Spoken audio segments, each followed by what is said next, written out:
नमस्कार दोस्तों, स्वागत है अणिमा उपाध्याय की यूट्यूब चैनल पर। भारत की चित्रकला शैलियाँ, इस श्रृंखला के 9वें एपिसोड में आज हम चर्चा करेंगे तंजौर पेंटिंग स्टाइल पर।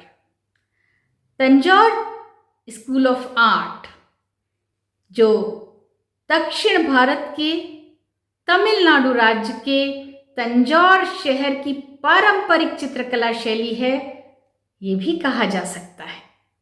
इसे पलगाई पदम के नाम से भी जाना जाता है। पलगाई का मतलब होता है वुड प्लैंक, लकड़ी का तख्ता, और पदम का मतलब होता है पिक्चर यानी चित्र। तो अगर अभी तक आपने मेरी चैनल को सब्सक्राइब नहीं किया, ज़रूर कर दें। वीडियो को भी अपने सब दोस्तों में शेयर करिएगा, बेल आइकॉन भी दबा दीजिएगा। तो आइए शुरुआत करते हैं तंजौर स्कूल ऑफ आर्ट की। ये एक बहुत ही खूबसूरत चित्रकला शैली है।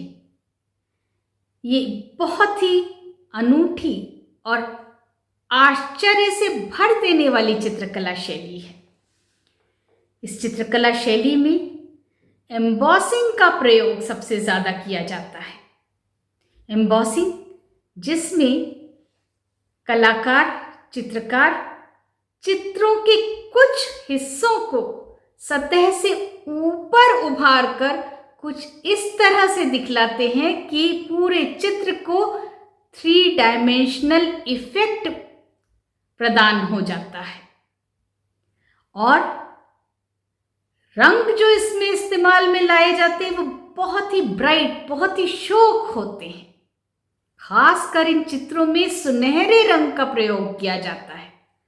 प्राचीन काल में तो चित्रकार असली सोने का इस्तेमाल करते थे, 24 कैरेट गोल्ड का इस्तेमाल करते थे, जिसे गोल्ड लीफ कहते हैं। मैं अपने बनाए चित्रों के माध्यम से इस चित्रकला शैली की बारीकियां आप लोगों को समझाने की कोशिश करूंगी।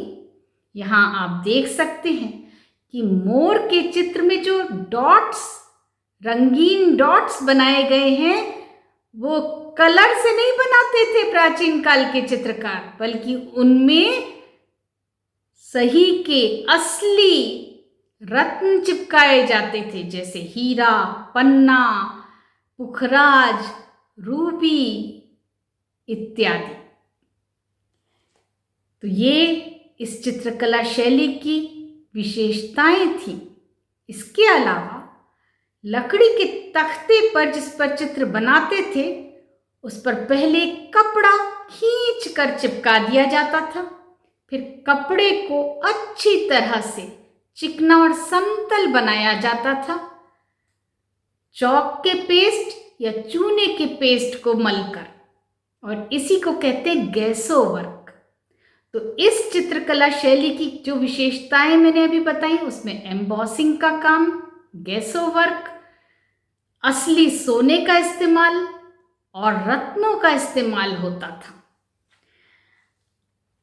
ये चित्र जो चित्रकार बनाते थे, उनमें विशेषकर हिंदू देवी देवताओं के चित्र होते थे, जिसमें भगवान श्री कृष्ण, उनके चित्र बनते थे, क्योंकि कृष्ण तो सभी के प्रिय हमेशा से रहे हैं। इसके अलावा तिरुपति बालाजी के चित्र बनते थे, मोर के चित्र बनाते थे, माँ कामधेनु, उनका चित्र बनाते थे चित्रकार, एपिक कैरेक्टर्स बनाते थे, माँ के विभिन्न रूपों को चित्रित करते थे, जिसमें माँ अन्नपूर्णा, माँ लक्ष्मी के चित्र बनते थे, कल्प वृक्ष और हाथी के भी चित्र बनाए जाते थे। कहते हैं कि 1600 एडी में, 1600 एडी में इस कला की प्रेरणा नायक राजाओं के राज्य में कलाकारों को बहुत दी गई। नायक राज विजयनगर साम्राज्य के अंतर्गत आता था। विजयनगर में तब रायाओं का राज्य था। कृष्णदेव राया और तेनाली रामा की कहानियां तो हम सभी ने बचपन से सुनी हैं। ये वही राया राजा थे जो अपने साम्राज्य के वैभव के लिए भी जाने जाते हैं, और इन्हीं राया सम्राटों ने तिरुपति बालाजी मंदिर की भी स्थापना की थी। हालांकि आज हम जिस तंजौर आर्ट को जानते हैं वो मराठा कोर्ट ऑफ आर्ट से बहुत ज्यादा प्रभावित है। कहते हैं कि चोल राजाओं के समय में 9 से 13 सेंचुरी के बीच, जब तंजौर उनके साम्राज्य की राजधानी था, चित्रकला और शिल्पकला आर्किटेक्चर परवान चढ़ा था।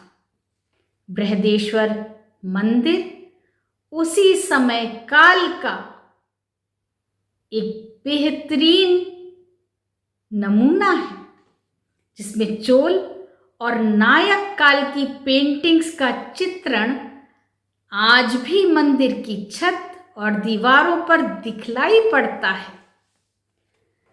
13 से 16 शताब्दी के बीच विजयनगर साम्राज्य लगभग पूरे दक्षिण भाग में फल फूल रहा था, और यही वो समय था जब वहाँ के शासकों ने कला को बहुत बढ़ावा दिया, जिसे आज भी हम्पी के विरूपाक्ष मंदिर, वरदराज मंदिर, कांचीपुरम के कामाक्षी मंदिर और आंध्र प्रदेश के लेपाक्षी मंदिर की छत और दीवारों पर देखा जा सकता है। विजयनगर एम्पायर का डाउनफॉल जब अच्युतप्पा के समय शुरू हुआ, तब चित्रकार तंजौर छोड़कर आसपास मदुरई और मैसूर की तरफ निकल गए और वहीं जाकर उन्होंने अपना घर बसा लिया, और इस तरह से ये चित्रकला शैली अन्य स्थानों तक भी पहुंच गई। 1676 में छत्रपति शिवाजी के छोटे चचेरे भाई इकोजी ने जब बीजापुर के आदिल शाह के मदद से तंजौर में मराठा साम्राज्य की स्थापना की, तब मराठा साम्राज्य के शासकों ने भी इस चित्रकला शैली को शीर्ष तक पहुंचाया, और यही वो समय था जब इसमें बहुत से रत्नों को चिपकाकर वैभव दिखलाया जाता था। असली सोने का पत्थर, गोल्ड लीफ का इस्तेमाल होता था। बाद में इस चित्रकला शैली ने मराठा साम्राज्य का पतन और ब्रिटिश साम्राज्य का उदय भी देखा। तो इस चित्रकला शैली ने इतिहास के पन्नों पर उतार और चढ़ाव सभी की कहानियों को अपने अंदर आत्मसात किया है, आज भी संजोए रखा है। आज भी ये चित्रकला शैली अपनी अलग ही पहचान बनाए हुए है। कुछ तंजौर स्कूल ऑफ आर्ट के चित्रकार आज भी इसमें 24 कैरेट गोल्ड को लगाकर सुनहरा रंग बनाते हैं और असली जेम्स जवाहिरात लगाते हैं, और इसीलिए ये पेंटिंग्स बहुत एक्सपेंसिव, बहुत महंगी होती हैं, लेकिन वो 25-25 साल की गारंटी भी देते हैं। ये भी माना जाता है कि तंजौर पेंटिंग स्टाइल के साथ ही साथ विजयनगर से एक और पेंटिंग स्टाइल भी निकली थी, जिसे मैसूर पेंटिंग स्टाइल कहा जाता है। यूं तो दोनों का उद्गम एक ही स्थान से हुआ था। शायद यही वजह है कि दोनों में बहुत सी समानताएं हैं, लेकिन इसके साथ ही साथ इनमें बहुत से अंतर भी हैं। अगले वीडियो में हम मैसूर स्कूल ऑफ आर्ट पर भी बात करेंगे।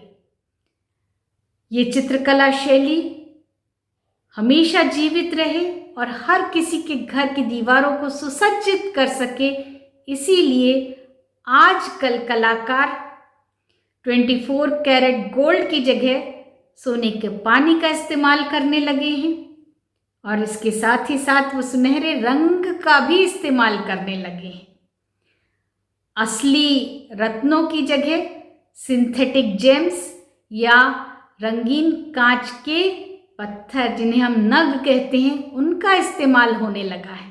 लेकिन फिर भी वो इस चित्रकला शैली की आत्मा को जीवित रखे हुए हैं। गैसो वर्क, एम्बॉसिंग, सुनहरे रंग या सोने के पानी जैसे मटेरियल को इस्तेमाल करके और कांच के नगों का इस्तेमाल करके। लेकिन ये चित्रकला शैली वाकई एक अनूठी चित्रकला शैली है। तो कैसा लगा आज का वीडियो आपको, मुझे ज़रूर बताइएगा। अगले वीडियो का इंतज़ार करिएगा। तब तक के लिए विदा।